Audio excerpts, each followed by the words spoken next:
பொண்ணு தன்னோட boy friend ஹாஸ்பிட்டலில் இருக்கான், அவனை பார்க்குறதுக்காக அங்கே வந்திருக்கா. ஆனால் அவன் முதுகில் நரியோட வால் இருக்கிறத பார்த்து அவள் அதிர்ச்சி ஆகுறா. அந்த நேரம்னு பார்த்து அவளோட பாய் ஃப்ரெண்டை செக் பண்ணுறதுக்காக ஒரு டாக்டர் வராரு. எங்கே அவர் இதை பார்த்து அவனை ஒரு அரக்கன்னு நினச்சி எல்லாரும் சேர்ந்து அவனை ஏதாவது பண்ணிடுவாங்களோன்னு அவள் பயப்படுறா. இதனால் ஒரு பெட்ஷீட்டால் அவளோட பாய் ஃப்ரெண்டை கவர் பண்ணுறா. ஆனாலுமே அந்த டாக்டருக்கு அவன் முதுகு பின்னாடி ஏதோ இருக்க மாதிரி வித்தியாசமாக தெரியறனால அவனை பார்க்கலான்னு போகிறாரு. ஆனால் அவனோட லவ்வர் அந்த பெட்ஷீட் மேலே ஏறி உட்காந்து அதை மறைச்சிக்கிறா. அவள் ஃபேஸை அமைதியாக வச்சுக்க ரொம்பவே ட்ரை பண்ணிகிட்டு இருக்கா. அந்த டாக்டரும் எதுவுமே புரியாமல் அங்கேருந்து போயிடுறாரு. அவங்க போனதுக்கப்புறம் தான் அவன் நிம்மதி பெருமூச்சே விட்றா.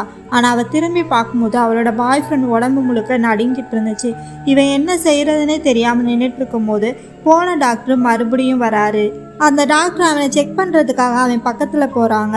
அப்போ ஹீரோயினி திடீர்னு ஒரு யோசனை வந்து, என்னால் வயிறு வலி தாங்க முடியல, எனக்கு ரொம்ப வயிறு வலிக்குது, வேறு யாராவது லேடி டாக்டரை கூப்பிடுங்க, என்னால் தாங்க முடியல அப்படின்னு கதறா. அதனால் அந்த டாக்டர் வேகமாக அந்த ரூமை விட்டு வெளியே போகிறாரு. அவரை அனுப்பிட்டு அவள் திரும்பி பார்க்கும்போது அவளுக்கு மிகப்பெரிய அதிர்ச்சியே காத்திருக்கு. அவளோட பாய் ஃப்ரெண்ட் முழுசாவே ஒரு நரியாக மாறிட்டான். அதை விட அவளுக்கு காத்திருந்த மிகப்பெரிய அதிர்ச்சி என்னன்னா, அவனோட ஹார்ட் பீட் கொஞ்சம் கொஞ்சமாக குறைஞ்சிட்டு இருக்க மாதிரி மானிட்டரில் காட்டுது. அதை என்ன பண்ணுறதுன்னு தெரியாமல் பக்கத்தில் இருக்க செட்டஸ்கோப் எடுத்து செக் பண்ணி பார்க்குறா. அது ஒர்க் ஆகலை. சரின்னு சொல்லிட்டு அந்த நரியை தூக்கிட்டு ஒரு கால்நடை மருத்துவமனைக்கு போகிறா. அது ஒரு நரியாகவே இருந்தாலும் அவங்க செக் பண்ணி அதை குணப்படுத்துவாங்க அப்படின்னு அவள் உறுதியாக நம்புகிறா.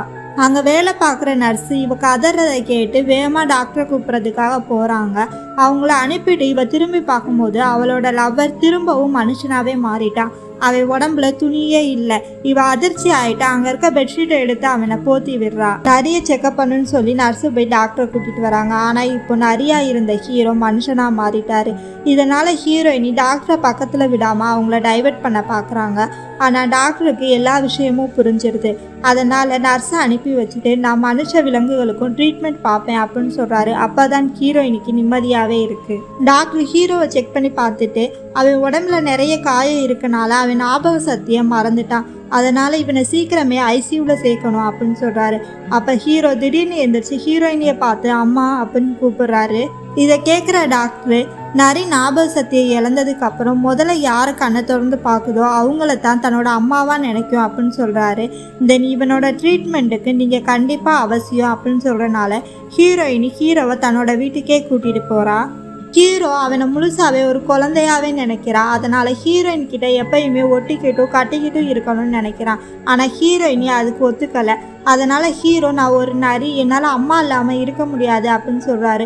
அது ஹீரோயினி ஃபஸ்ட்டு நீ ஒரு நரின்னு சொல்லிட்டு யார்கிட்டையும் சொல்லாத அப்படின்னு சொல்கிறாங்க. அது ஹீரோவும் சரின்னு சொல்கிறாரு. அடுத்த நாள் காலையில் ஹீரோயினி ஒரு கதை எழுதி அதை எடிட்டருக்கு அனுப்பிட்டு இருக்கா. அப்போ ஹீரோ அந்த இடத்துக்கு போகிறான். அவன் கம்ப்யூட்டரை ஊற்று பார்க்கும்போது தெரியாமல் அவன் கைப்பட்டு கம்ப்யூட்டரில் இருக்க எல்லாமே டெலிட் ஆயிடுது.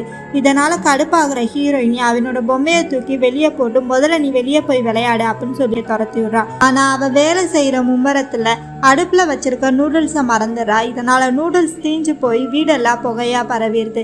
வெளியே இருக்க ஹீரோவுக்கு புகையோட வாடை வந்தோட்டி உள்ளே வந்து பார்க்குறாரு. ஹீரோயினி மயக்கம் போட்டு கிடக்கவும் அவளை தூக்கிட்டு வேகமாக ஹாஸ்பிட்டலுக்கு போகிறாரு. அங்கே அவரோட பழத்தை ஹீரோயினிக்கு கொடுத்து ஹீரோயினியை காப்பாற்றுறாரு. அப்போ அவர் தன்னோட மனசில் இனி நான் எப்போதுமே உன் கூடவே இருப்பேன் அப்படின்னு சொல்லி நினைக்கிறாரு.